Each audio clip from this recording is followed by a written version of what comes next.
C'est à ce moment que tu vois l'estime que tu as de toi-même et que tu perds foi en l'humanité. Salut, c'est Lily Marmotte, j'espère que tu vas bien. Me revoilà avec une catégorie qui va te plaire, je pense, et qu'on m'a demandé, c'est de tester les tendances les plus bizarres d'Internet. Ce sera la playlist Tendance What the fuck.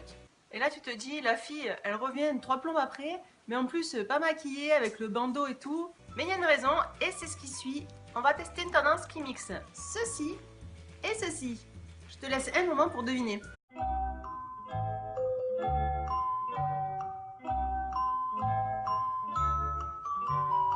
T'as pas deviné, j'en étais sûre. On va commencer avec ceci, c'est le Beauty Blender. Ça sert à appliquer le fond de teint sur la peau comme ça. C'est une sorte d'éponge et du coup c'est pas super hygiénique parce que même si tu le laves souvent, ça reste toujours un peu dégueu comme ça, quoi. C'est pas idéal. Il existe aussi ceci, c'est une éponge en silicone. C'est la même matière que les implants mammaires, ma foi. Et donc l'avantage c'est que ça se nettoie. Mais le gros inconvénient c'est que c'est pas très souple, ça va pas bien dans les coins comme l'éponge. Et donc, quelqu'un a eu l'idée de mixer le préservatif sur le Beauty Blender. Comme ça, du coup, on a les deux. Je me propose de tester pour toi et te donner mon avis sur ce mélange un petit peu original. On va voir ça ensemble. Alors du coup, tu ouvres ton emballage. Bon là, du coup, vu qu'il n'y a pas trop de danger, si tu veux aller avec les dents, tu peux, tu déchires à rien. Et au pire, si tu déchires, ça n'aura pas grande incidence. Tu mets sur ton Beauty Blender, que je sais pas comment tu vas mettre ça parce que c'est mou. Si, ça passe. Et tu te retrouves avec un gadget complètement artistique, vois-tu, et qui va trémer dans toutes les salles de bain d'ailleurs. Donc voilà, du coup, on a notre nouvel accessoire très pratique.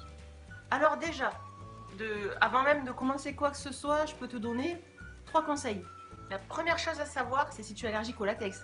Parce que voilà, la plupart du temps, les préservatifs sont en latex. Il existe des versions sans latex avec d'autres matériaux. Deuxième chose, évite le réservoir parce que, parce que là, ça va nous servir à rien. À moins que... Non, là tout de suite, je te dirais sans réservoir parce que ça sert à rien cette chose au bout là. Et dernière chose, non lubrifié parce que là, celui-là il l'est et j'ai pas trop envie d'avoir cette matière sur le visage. Donc on va rincer ça, on va laver ça et on passe au test après. Autre conseil, quand tu vas le laver, ne le presse pas comme une tarée parce que sinon il devient tout chelou, il devient sous vide et ça va mettre 10 plombs à revenir. Donc on va essayer de le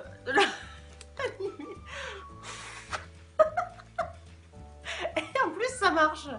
Donc voilà, si tu veux t'amuser à souffler dedans, écrase-le, c'est un conseil. Alors ça y est, on a notre éponge. J'en m'en remettrai jamais. Tu prends ton fond de teint habituel liquide. Idéalement, on va commencer avec quelque chose de plus simple possible. Et tu prends la matière avec ceci. Voilà, ça donne ça. Je sais pas du tout ce que ça va donner. C'est parti. Déjà à l'application, il y a un bruit assez spécifique qui te rappellera des moments assez particuliers, qui ont un lien d'ailleurs.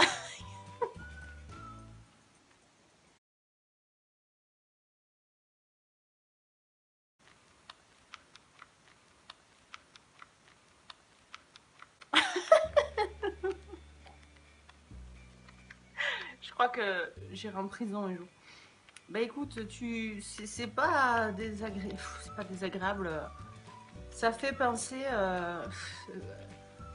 comme si t'appliquais ça avec une. c'est difficile de donner des commentaires à ce niveau-là. Franchement, bah c'est pas désagréable. Du coup, le souci c'est que j'ai l'impression que ça étale le produit, mais ça va pas bien dans la peau, tu vois. Les petites ridules, les petites imperfections de la peau, je pense pas que ça aille en profondeur. Sur ce coup-là. On va quand même finir tout parce qu'on va avoir un visage humain, vois-tu. Mais pour l'instant, d'habitude avec juste l'éponge, je mets une pression. Là j'en ai mis 2. c'est dur à étaler. Normalement sur le coup tu fais des mouvements d'étirement comme ça, mais là, tu vois, ça accroche. Ça accroche. Alors après quand tu veux fignoler un peu et que tu appuies bien pour faire pénétrer la matière dans la peau, et ben ça... je dirais... Du coup la matière est sèche et ça fait pas une peau très douce. Alors tu vois le résultat. Alors je vois qu'à l'écran ça donne un résultat pas trop mal, ça a l'air plutôt bien étalé.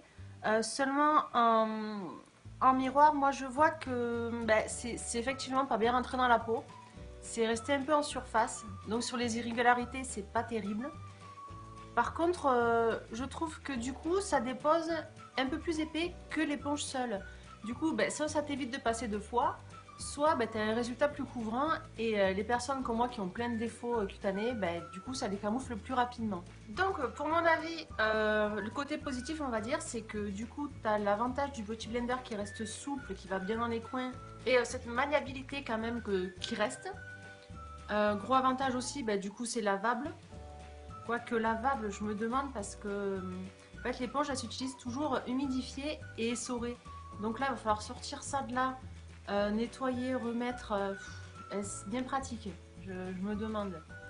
On aura plus d'avantages que celle en silicone parce que ça reste hyper souple et que du coup ça va bien partout.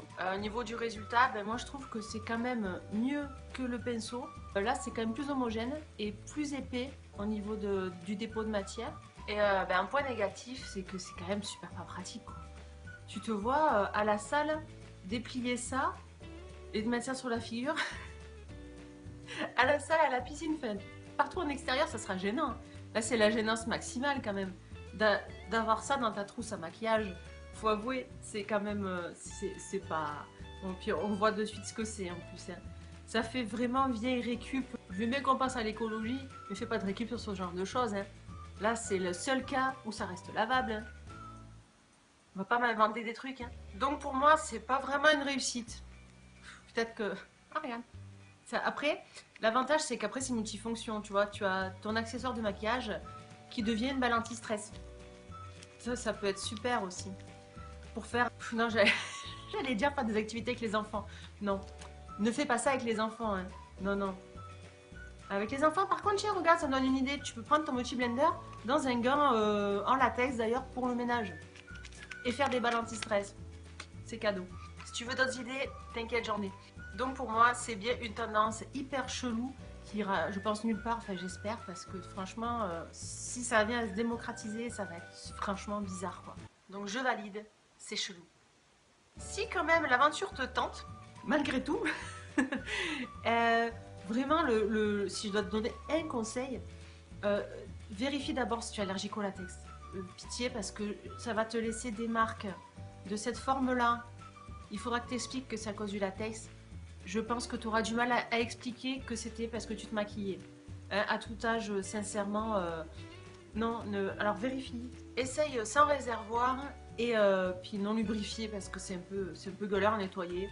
Mais au pire, tu vois, ça tourne quand tu te maquilles. Tu tires dessus, tu fous ça là-dessous. Enfin, voilà, tu peux t'amuser, quoi. Eh bien écoute, ce sera tout pour cette vidéo. Dis-moi en commentaire ce que t'en as pensé. Et si tu as d'autres idées aussi excellentes que celle-ci, hein, n'hésite pas parce que quand tu as un défi à la con à relever, eh ben, je suis toujours prête. Sur ce, je t'embrasse fort et je te dis à vendredi prochain. Bisous bisous.